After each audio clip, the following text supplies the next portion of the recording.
Mikael. Good morning. As it's Christmas, let's stick with tradition and start with some injury updates. Sorry, I tried to be different, but it's impossible. Ben White, obviously, we think he's got some kind of hamstring issue. He's had a scan. What can you tell us about him? Yeah, he's out. He's evolving well. He's not a major injury, but it will keep him out for a few games, I think. Oh, so better than maybe has been reported out there. It's not a major hamstring problem. I don't think it's going to be, and Ben is a really fast healer as well. So let's hope that we're going to have him in the next few games. Also, I'm seeing reports that there might be a bit of a target for غابرييل in terms of that big Aston Villa match on the 30th of this month. Would that be about what you were aiming for? He's pushing hard, as he always does every time he's out, and he's evolving really well. He's doing pitch sessions, so he's not too far. We have to see in the last stages of that rehab how he progresses, but we are quite positive about it. And earlier this week, I think it was Tuesday, we were allowed him to do our initial 15 minutes of access to the cameras to train. What did you get from it? We got the fact that that really happy bunch. Okay. A group of Premier League winners in the making. Top. And no Zubimendi, certainly while we were there. I just wanted to check that was just part of his normal process. Yeah, that was load management for a few players that played a lot of minutes recently, so that's probably the reason why. Happy anniversary. Thank you very much. 6 years as you kick off against Everton tomorrow, exactly. Okay. Has it gone quickly or slowly? It's gone fast. A lot happened, but it's been an incredible journey, and enjoyed every minute of it.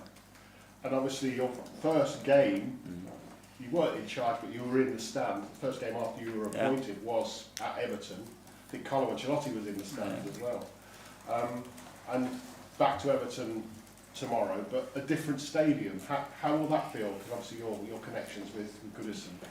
Well, strange but very exciting as well. I think obviously one of the most iconic stadiums in the Premier League is not any longer part of our schedule, but I'm going to have the opportunity to witness, we're all going to have the opportunity to witness an incredible stadium that they built, and Saturday night, you know what you expect. All those games that you played at Goodison, but as a manager, it was a little bit of a bogey stadium for you, wasn't it? I think you only won one. For all the away visitors, it's always like this. It's a really tough place to go. We all know that, and that's why we're going to have to be at our best to win on Saturday. So the mission is to make the new place, Everton's new place, a bit more of a stadium where you can go in and get a win as Arsenal. Yeah, and we had in the last few years very good records away from home, and that's the places that you have to go and win the game, and in order to achieve that, we're going to have to be really good. Thank you. Nick from the Premier League. Good morning. You're about to start a busy schedule of 7 games in 22 days. The games are coming thick and fast. You've been involved in the Premier League environment for many years as a manager, as a player. Despite the hectic schedule, what is it the most you enjoy about being around the Premier League in the festive season? That is different. That it hits you with big demands and a lot of games and a lot of things happening not only in your professional life but in your personal life as well, because there are special days for all of us. But I see it as an opportunity. I think we are blessed to have the opportunity to play when people are on holidays. They can enjoy, a lot of families. I think the atmosphere that is created in the stadium is unique, and that's what we have to enjoy. If you look at your outfield players, except Declan Rice, Martin Zubimendi played the highest amount of Premier League minutes, and this is his first season not experiencing a winter break. In terms of managing the workload, how do you try to do it and to get the best for him and for the team? Well, in the small windows that we have, we make sure that we look after him, and he understands that every possibility and every chance that you have to look after yourself, you have to take it in this league, because the demands are going to be really, really high. But I think he's coping really, really well with the league, with all the challenges that the league brings to you, a new club, a new country, and I think he's been exceptional. You spent 6 years at Everton. Goodison Park is an iconic stadium. When you move into a new ground, a new stadium, how important it is to maintain that connection between the club and the fans, you think? And you know Everton really well, their fans are really enthusiastic in a completely new stadium. Well, I imagine that that's what they've been trying to achieve. It's never going to be the same because everyone has his own history, energy, and moments, and then you have to translate that we had experience here at Arsenal as well in order to achieve that. So yeah, it takes time. Ian Talksport. Hi Mikael, how are Hi. you? Good, thank you. 6 years in charge. In terms of your achievements, would you say changing the culture of the football club is right up there? It was one of them. It was the first foundation that we have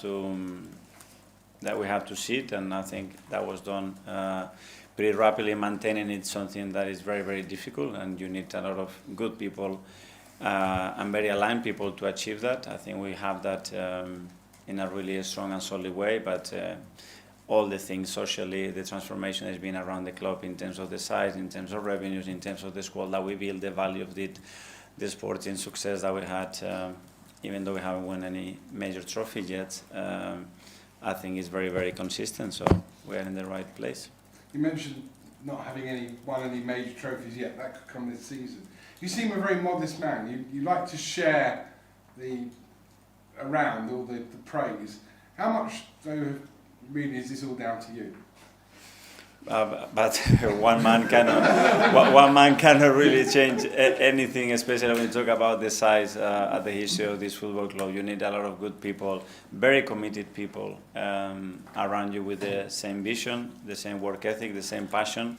And I'm very lucky because I had throughout that. And then at the end, you need a lot of support, and starting from upstairs with everybody that makes decisions alongside you. But the most important one are the players. I think the players have to buy into what you say and what you do, and I feel very lucky because those players, they give you 100% in the direction that you want every single day.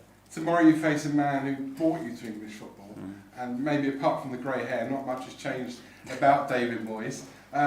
Just talk about your admiration for him. Yeah, I think that's the word that I will use.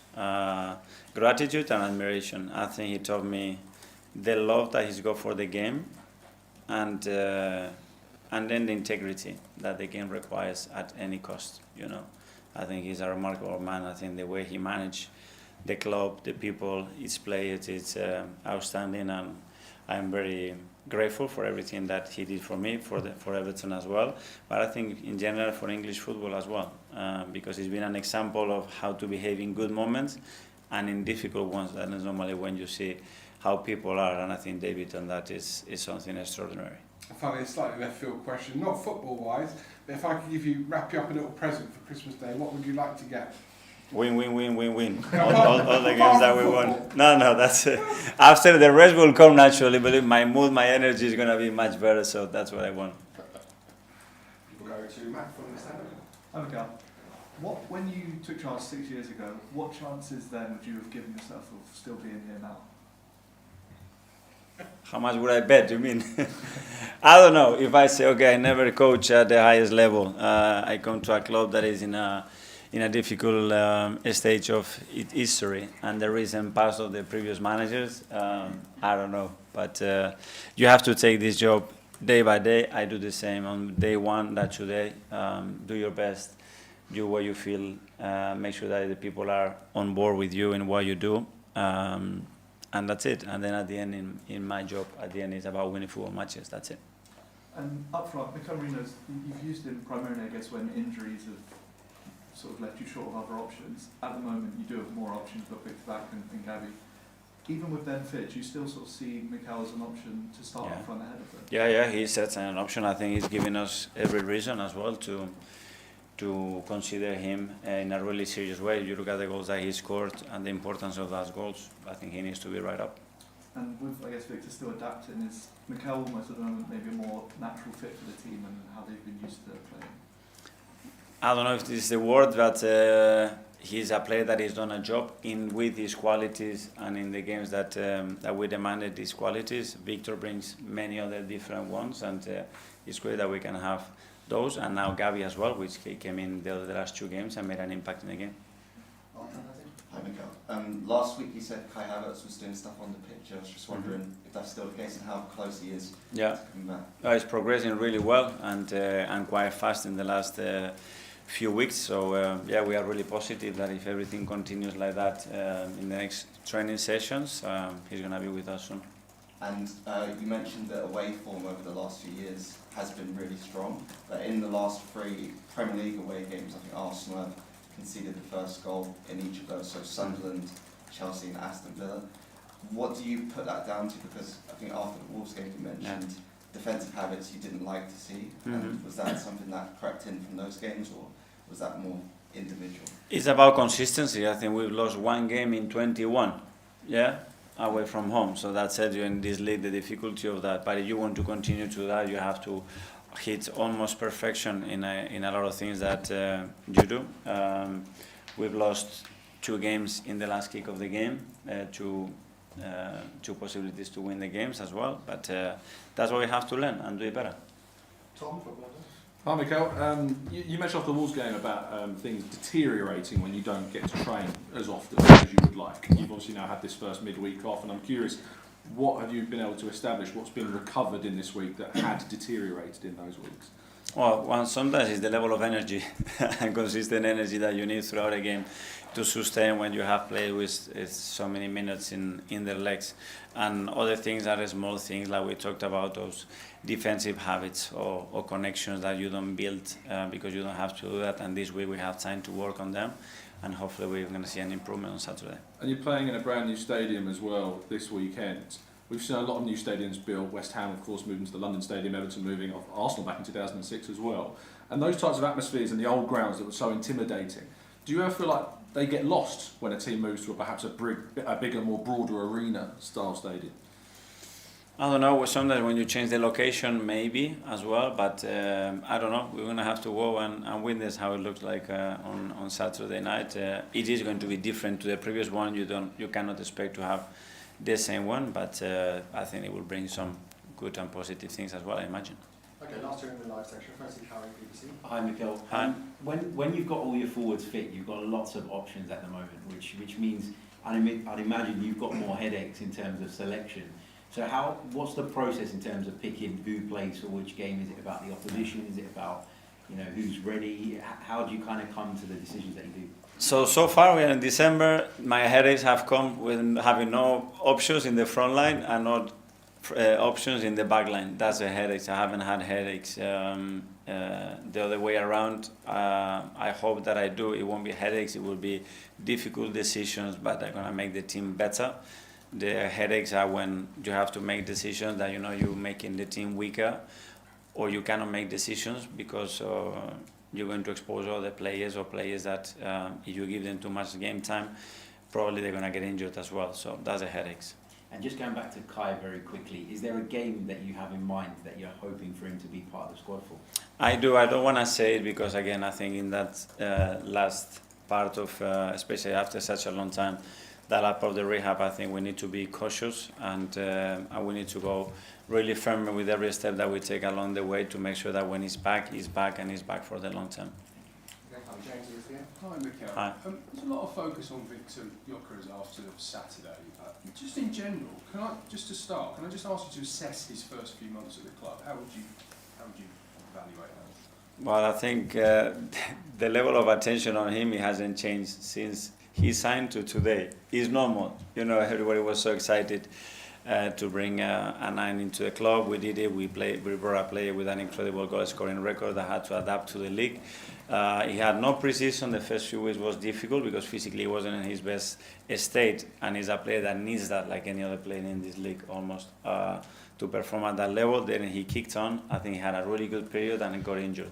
And now he's back to his best. I saw a lot of positive things in the last 2 games that he's done. We need to continue to tweak and understand him a little bit better in certain situations, and he needs to do the same. But that's about time, and we have full support for him. That scrutiny you mentioned, I mean, in Singapore, like even before he'd signed, everyone was talking about him, sort of from almost before day one, he had that on him. Do you think that's taken him a little bit by surprise, just the level of sort of focus?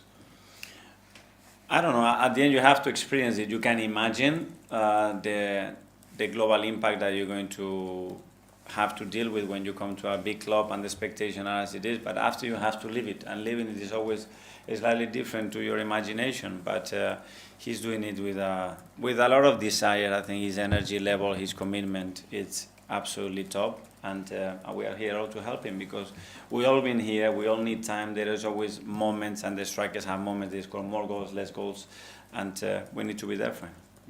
You mentioned that adjustment period and obviously the pre-season as well. Do you think in the second half of the season we're going to see another level from him? I think so, yes.